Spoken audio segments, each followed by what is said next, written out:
Perkenalkan, saya Nabila Karima, NIM 4012211169. Saya Harpila Intan Lestari, NIM 4012211085. Kami dari kelas 4A Hukum Laut Internasional ingin menjelaskan materi tentang makna pulau dalam UNCLOS 1982 beserta akibat hukumnya dan Ada tiga tipe negara di dalam UNCLOS 1982. baik, saya akan menjelaskan pertama, yaitu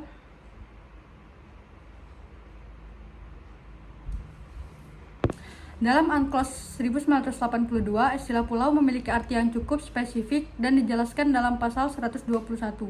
Menurut UNCLOS, sebuah pulau adalah benteng lahan alam yang sepenuhnya dikelilingi oleh air di semua saat air pasang dan dapat mendukung kehidupan manusia atau memiliki daya tarik ekonomi sendiri. Beberapa poin kunci terkait dengan makna pulau dalam UNCLOS 1982 adalah 1. Pulau dan garis dasar. Pasal 121 menyebutkan bahwa pulau memiliki garis dasar sendiri, dan dari pulau tersebut diukur laut teritorial dan zona ekonomi eksklusif.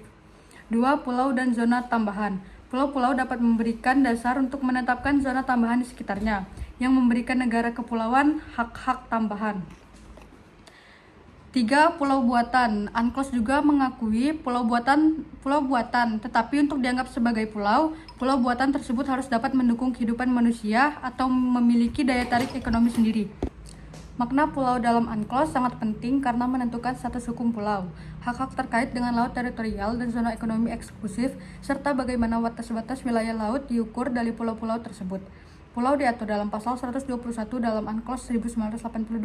Pasal ini menjelaskan definisi pulau dan menetapkan kriteria yang harus dipenuhi agar suatu bentang lahan dianggap sebagai pulau.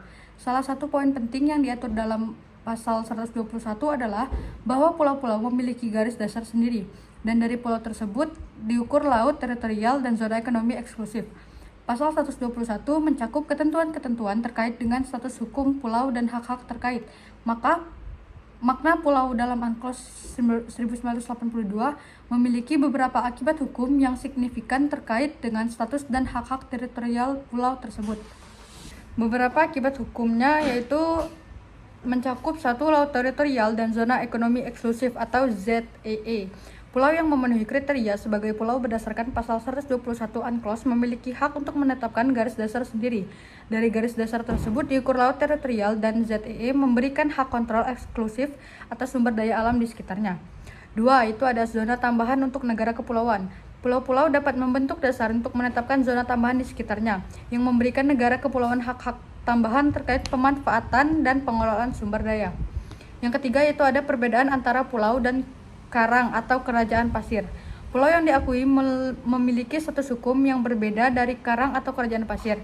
Karang atau kerajaan pasir tidak memenuhi kriteria sebagai pulau dan oleh karena itu tidak memberikan hak teritorial yang sama seperti pulau. Yaitu yang keempat ada pembebasan garis dasar dan ZEE bagi pulau yang kecil. Untuk pulau-pulau kecil yang tidak dapat mendukung kehidupan manusia atau memiliki daya tarik ekonomi sendiri, UNCLOS memberikan pembebasan dari pembentukan garis dasar dan ZEE. Makna pulau dalam UNCLOS menciptakan dasar hukum yang jelas untuk menentukan status dan hak teritorial pulau, memastikan keadilan dan kejelasan dalam pengaturan wilayah laut. Yang kedua yaitu ada tiga tipe negara di UNCLOS 1982. UNCLOS 1982 mengidentifikasi tiga tipe negara berdasarkan wilayah laut. Yang pertama ada negara pesisir, negara kepulauan, dan negara tanpa pantai. Negara pesisir menurut UNCLOS 1982 memiliki hak kedaulatan atas perairan di sepanjang garis pantainya dan hak untuk mengeksploitasi sumber daya di zona ekonomi eksklusif atau ZEE yang berbatasan dengan wilayah laut tersebut. Negara pesisir menurut UNCLOS 82 memiliki beberapa ciri khas, termasuk yang pertama ada garis pantai. Negara pesisir memiliki garis pantai dan hak kedaulatan atas perairan di sepanjang garis. Yang kedua ada zona teritorial. Mereka memiliki zona teritorial yang membentang hingga 12 mil laut dari garis pantai. di mana negara tersebut memiliki hak kedaulatan penuh. Yang ketiga ada zona ekonomi eksklusif. Negara pesisir memiliki zona ekonomi eksklusif yang meluas hingga 200 mil laut dari garis pantai, memberikan hak eksklusif untuk eksplorasi dan pengelolaan sumber daya alam.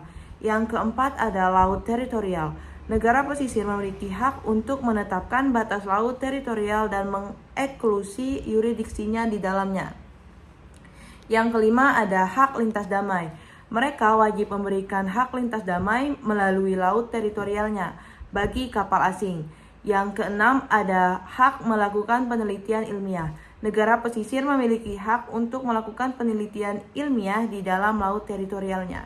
Negara pesisir diatur oleh beberapa pasal dalam UNCLOS 1982. Pasal utama yang mengatur hak dan kewajiban negara pesisir adalah pasal 3 hingga pasal 12 yang membahas tentang laut teritorial, zona ekonomi eksklusif atau ZEE. Pasal-pasal ini membentuk dasar bagi hak dan tanggung jawab negara pesisir dalam kerangka UNCLOS 1982. Selanjutnya yaitu negara tipe yang kedua adalah negara kepulauan. Negara kepulauan sebagai satu atau lebih pulau serta garis-garis yang menghubungkannya, termasuk garis pangkal yang diukur sekitar pulau-pulau tersebut. Negara kepulauan memiliki rezim hak dan kewajiban tertentu berdasarkan UNCLOS, termasuk hak untuk menetapkan garis pangkal dan garis dasar, serta untuk mengelola sumber daya di sekitar pulau-pulau mereka. Pentingnya konsep negara kepulauan adalah untuk memberikan perlindungan kepada negara-negara yang terdiri dari kelompok pulau-pulau, mengakui hak-haknya terhadap zona ekonomi eksklusif dan batas laut teritorial yang diukur dari garis dasar pulau-pulau tersebut. UNCLOS memberikan definisi dan kerangka hukum bagi negara kepulauan untuk menentukan batas-batas wilayah laut mereka secara adil dan seimbang. Negara kepulauan menurut UNCLOS 1982 memiliki ciri-ciri khusus yang mencakup. Yang pertama ada batas garis dasar, yaitu negara kepulauan dapat menetapkan garis dasar yang menghubungkan titik-titik terluar pulau-pulau mereka. Yang kedua ada zona tambahan.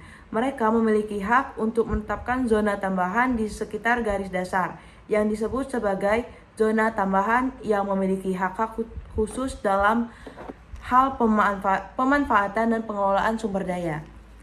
Yang ketiga ada zona ekonomi eksklusif, yaitu negara kepulauan memiliki zona ekonomi eksklusif yang melibatkan hak eksklusif untuk mengeksploitasi sumber daya alam di sekitar pulau-pulau mereka.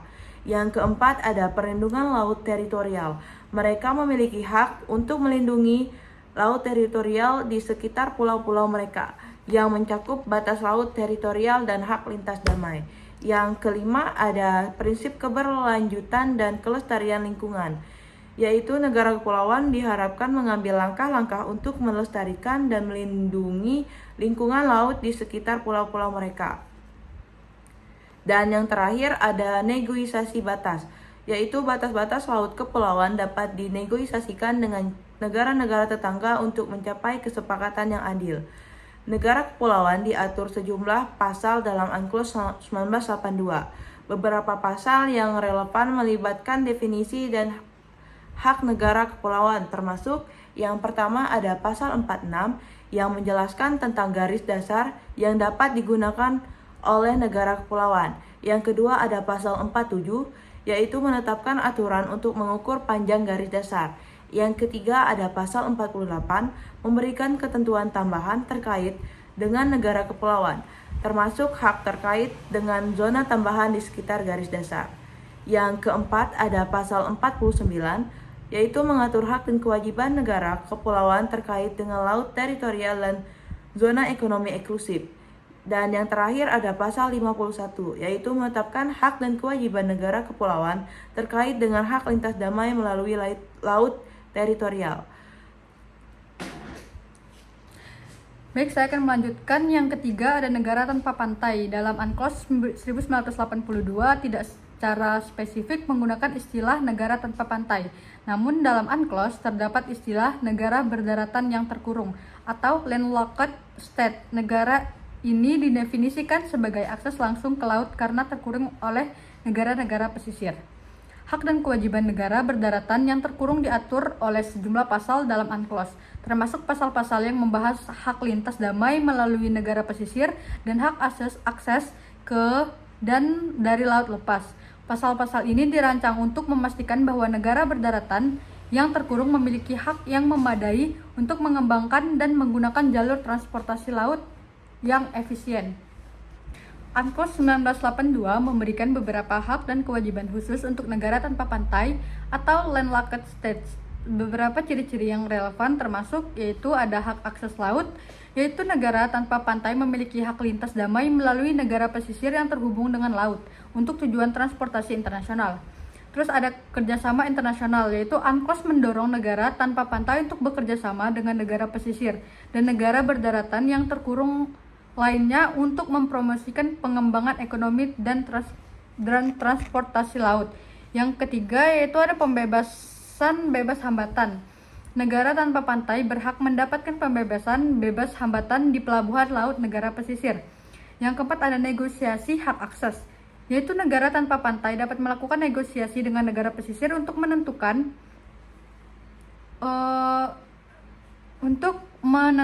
kondisi dan persyaratan akses yang adil dan efisien.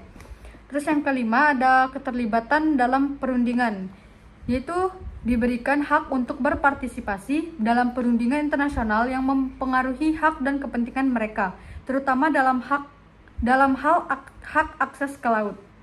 UNCLOS 1982 bertujuan untuk memastikan bahwa negara tanpa pantai mendapatkan perlakuan yang adil dan seimbang dalam hal akses ke laut dan pembangunan ekonomi laut. Selanjutnya ada pasal-pasal dalam UNCLOS 1982 yang mengatur hak dan kewajiban negara tanpa pantai atau landlocked state. Dapat ditemukan terutama di bagian 9 yaitu Regime for the Land, Locked State. Beberapa pasal yang relevan termasuk yang pertama ada pasal 122 yang yaitu menetapkan hak dan kewajiban negara tanpa pantai terkait dengan laut teritorial dan zona ekonomi eksklusif negara pesisir yang terhubung. Yang kedua ada pasal 125 yaitu mengatur hak dan kewajiban negara tanpa pantai terkait dengan hak lintas damai melalui laut teritorial negara pesisir.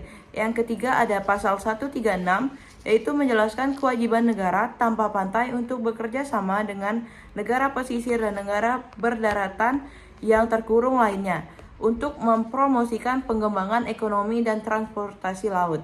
Yang terakhir yaitu pasal 137 menyatakan hak negara tanpa pantai untuk mendapatkan pembebasan bebas hambatan di pelabuhan laut negara pesisir. Penting untuk merinci ketentuan penuh dari pasal-pasal ini untuk pemahaman lebih komprehensif tentang hak dan kewajiban negara tanpa pantai dalam kerangka UNCLOS 1982.